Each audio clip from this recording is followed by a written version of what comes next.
Hello students, welcome once again.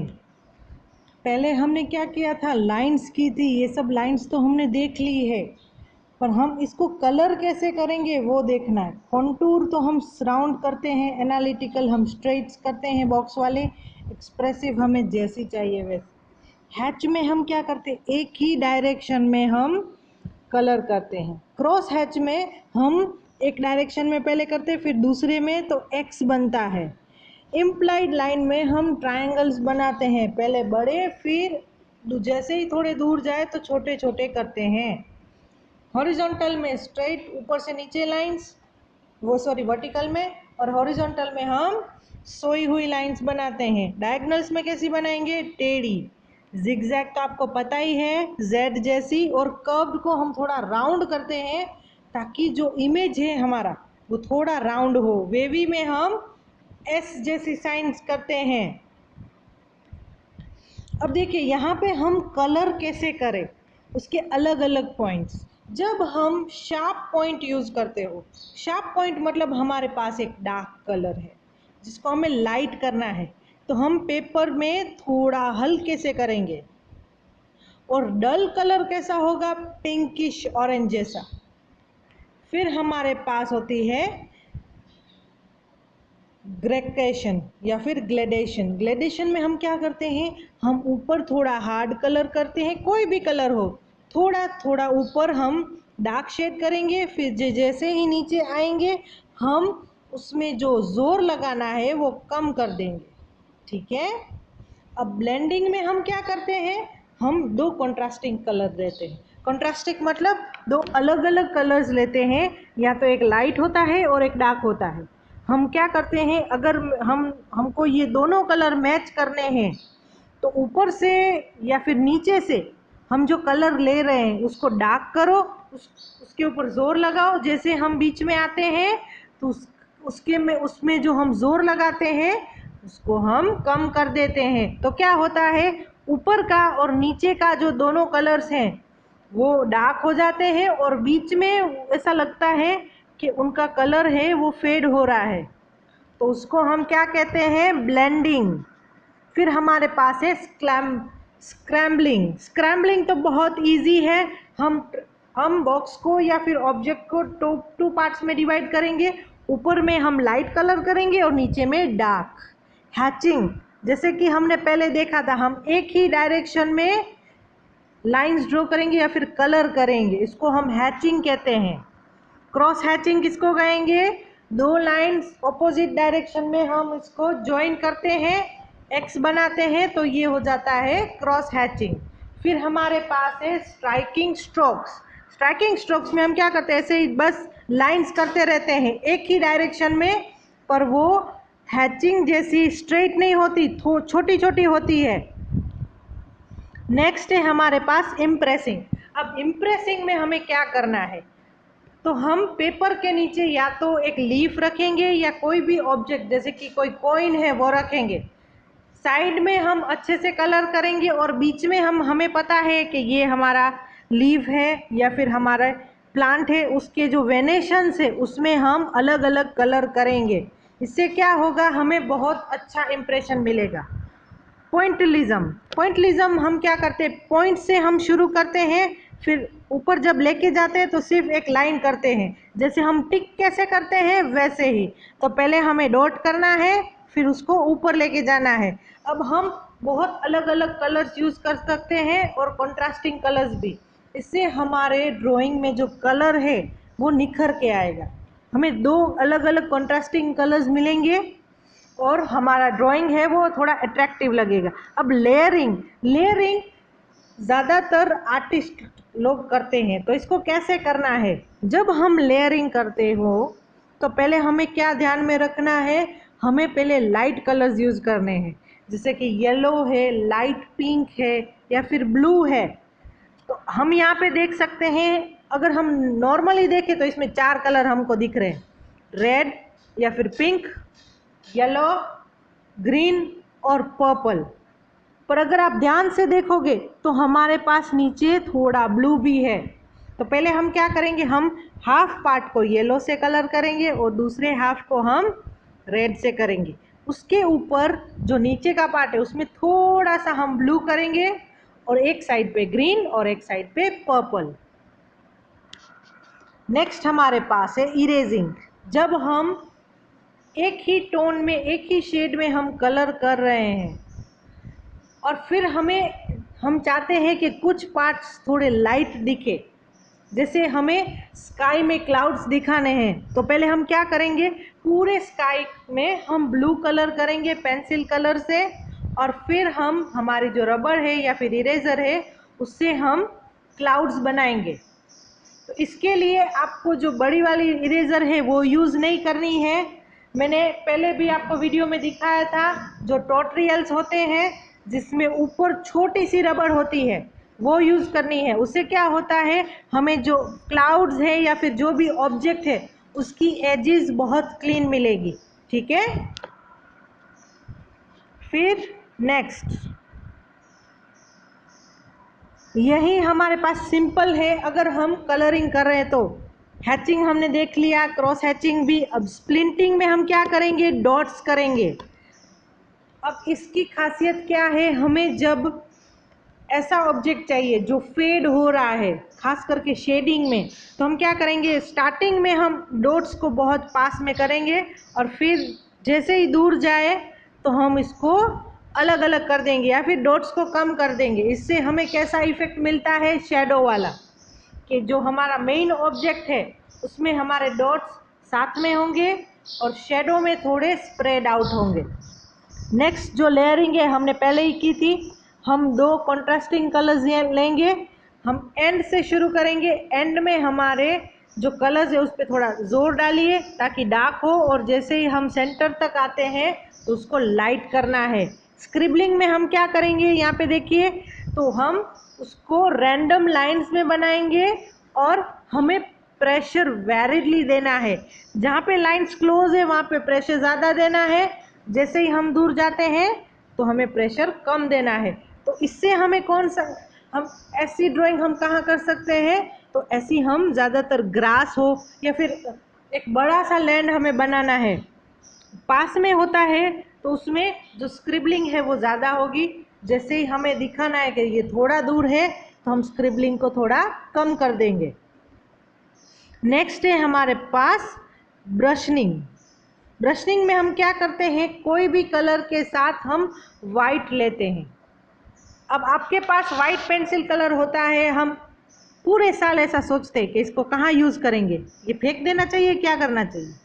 तो ये white बहुत इम्पोर्टेंट है। जब हम कोई भी कलर को थोड़ा लाइट करना चाहते हैं तब हम उसमें वाइट यूज़ करते हैं। ये सिर्फ पेंट में नहीं पर पेंसिल कलर्स में भी बहुत अच्छा लगता है।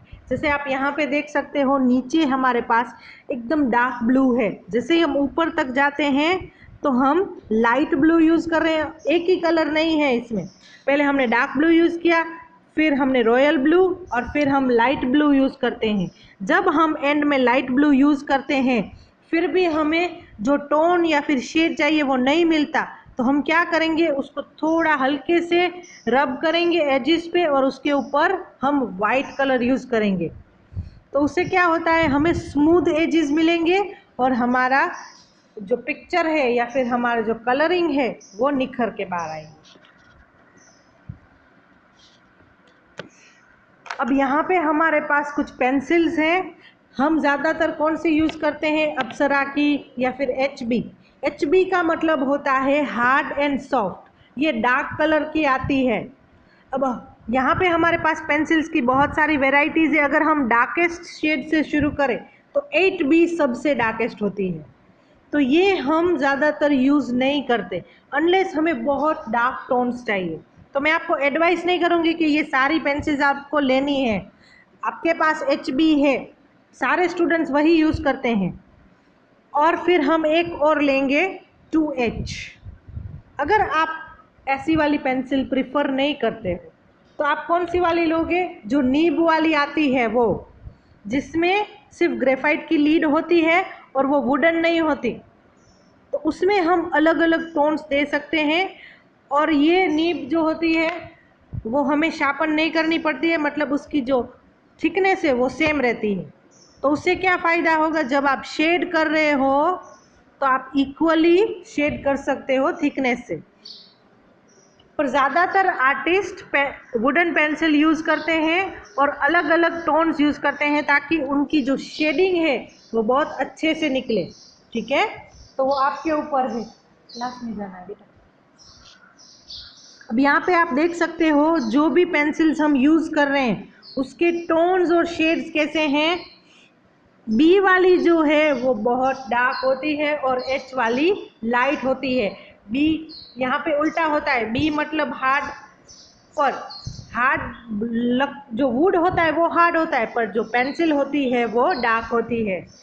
जब हम एच यूज़ करते हैं तो उसका वुड सॉफ्ट होता है और उसकी जो ग्रेफाइट है उसका टोन भी कम होता है, तो हमें शेड्स बहुत लाइट मिलेंगे। अब पेंसिल के अलावा हम लोग चारकोल या फिर चॉक यूज़ करते हैं शेडिंग के लिए, पर हम ये सब कब यूज़ करेंगे, जब हम एडवांस फॉर्म में शेडिंग कर रहे हो या फिर हम किसी इंसान का फेस बना रहे हो। जब हम रियलिस्टिक ड्राइंग्स करते हैं तब हम चारकोल्स और चॉक्स यूज़ करते हैं, या फिर हमारा जो पेपर है वो ब्लैक हो तभी हम वाइट चॉक यूज़ करेंगे। अब यहाँ पे हम देखते हैं कि हमें एक सर्कल में से स्फीयर कैसे बनाना है। तो पहले आप एक सर्कल बनाइए, उसको आप इमेजिन करिए कि लाइट कहाँ पे होगी। अगर लाइट आपकी यहाँ पे है तो फिर हमारा डार्क शेड कहाँ पे होगा, उसकी ऑपोजिट डायरेक्शन में। तो हमें वहाँ पे रफली एक सर्कल बनाना है और वहाँ से हमें शेड करनी है। अब यहाँ पे देखिए वो कौन सा मेथड यूज़ कर रहे हैं, हैचिंग। एक ही डायरेक्शन में हमें शेड करना है। ठीक है, जैसे ही हम आगे वाले में जाते हैं, जैसे ही लाइट सोर्स के पास जाते हैं, हमारे शेड्स कम हो जाते हैं या फिर लाइटर हो जाते हैं। तो हमें क्या करना है, दूसरे दो कर्व्स बनाने हैं, हैचिंग मेथड ही यूज़ करना है। और हम क्या करेंगे, हमारे पेंसिल का टोन कम कर देंगे। पहले बहुत डार्क था, फिर लाइट, और फिर आगे जाएंगे तो इससे भी लाइट।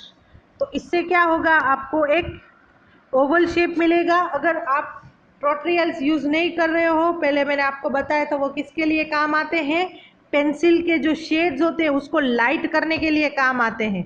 अगर हम वो यूज़ नहीं कर रहे तो हम हमारे फिंगर्स से सिर्फ पॉइंट आउट कर सकते हैं कि इतना शेड डार्क होना चाहिए और इतना लाइट होना चाहिए। ठीक है, हमें क्या करना है, जैसे यहाँ पिक्चर में हम हमारे जो इंडेक्स और मिडिल फिंगर है उसको साथ में रखेंगे और उससे हम एक कर्व बनाएंगे हाथों से, तो हमें पता चल जाएगा कि कितना डार्क होना चाहिए और कितना लाइट। जब भी आप शेड करो तो हमेशा याद रखना है, हमें स्मज हमारे फिंगर्स से बिल्कुल नहीं करना है। क्यों? क्योंकि हमारी स्किन में नेचुरल ऑयल्स होते हैं जिससे हमारे शेड में बहुत डिफरेंस पड़ता है। कुछ लोगों की स्किन टोन बहुत ज़्यादा ऑयली होती है, उससे क्या होगा, हमें डार्क शेड्स मिल जाएंगे, जो लाइट हम चाहते हैं वो नहीं मिलेंगे। तो बेस्ट है या तो आप टिश्यू यूज़ करो या फिर आप पेपर यूज़ करो, जिससे आप जो शेड है उसको स्प्रेड कर सको। ठीक है, अब यहाँ पे देखिए हम हैचिंग से अलग अलग मेथड, सेम है हैचिंग, पर हम अलग अलग टेक्निक से इसको 3 डायमेंशनल इमेज बना सकते हैं। हमने तो नॉर्मल सर्कल बनाया, तो हम क्या करेंगे, देखिए यहाँ पे लाइंस से हमें पता चल रहा है कि हमें शेड कौन से डायरेक्शन में करना है। यहाँ पे नीचे और ऊपर करना है, और यहाँ पे देखिए हम छोटे छोटे स्ट्रोक्स भी कर सकते हैं, तो आप दोनों मेथड यूज़ कर सकते हो यहाँ पे। नेक्स्ट है हमारे पास क्रॉस हैचिंग। हमने एक बार स्ट्रेट्स कर लिए तो हम इसमें क्रॉस भी करेंगे। यहाँ पे देखिए डार्क और लाइट शेड्स कैसे हो रहे हैं, हम पेंसिल पे वैसा ही दबाव डालेंगे। ठीक है, नेक्स्ट हमारे पास यहाँ पे है ग्रेडेशन ऑफ वैल्यू। इसमें हम प्रेस वैल्यूएशन करेंगे। देखिए यहाँ पे हम क्या करते हैं, हम टोन्स को चेंज करें, ऊपर लाइट और नीचे डार्क। और इरेज्ड आउट ब्लेंडेड में हम क्या करेंगे, पहले हम शेड कर देंगे, फिर हम हमारी जो सबसे छोटी इरेजर होती है उससे हम थोड़ा रब करेंगे। उससे क्या मिलेगा, हमें एक नेचुरल इफेक्ट मिलेगा। कि ऊपर थोड़ा लाइट शेड है और नीचे डार्क है, तो हमारा जो स्फीयर है वो ऐसे निखर के बाहर आएगा। आपको ऐसा ही लगेगा जैसे 3 डायमेंशन है पेपर में। अब यहाँ पे हम अलग अलग मेथड्स भी यूज़ कर सकते हैं। डॉटेड डॉट्स में हम क्या करेंगे, जैसे मैंने आपको बताया था, जहाँ पे डार्कर टोन है वहाँ पे डॉट्स क्लोज होते हैं और जहाँ पे लाइटर टोन होता है वहाँ पे डॉट्स दूर होते हैं। अब पेंसिल शेडिंग टेक्निक्स हम नेक्स्ट टाइम करेंगे, ठीक है। तो आज आपको क्या करना है, ये अंडरस्टैंड करना है शेडिंग। आप घर पे एक स्फीयर बनाओगे और उसको अपने हिसाब से शेड करोगे, कहाँ पे लाइट टोन्स आने चाहिए और कहाँ पे डार्क, और जो ऑब्जेक्ट है उसका शेडो कैसा आना चाहिए।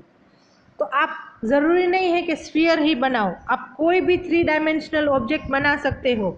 स्फीयर या फिर triangular prism, cube, cuboid, pyramid, आपको जो अच्छा लगे आप वो बना सकते हो। पर मुझे उसमें क्या देखना है, आपकी ऑब्जेक्ट में शेडिंग और उसका जो शेडो है वो। आज के लिए इतना ही, बाय बाय।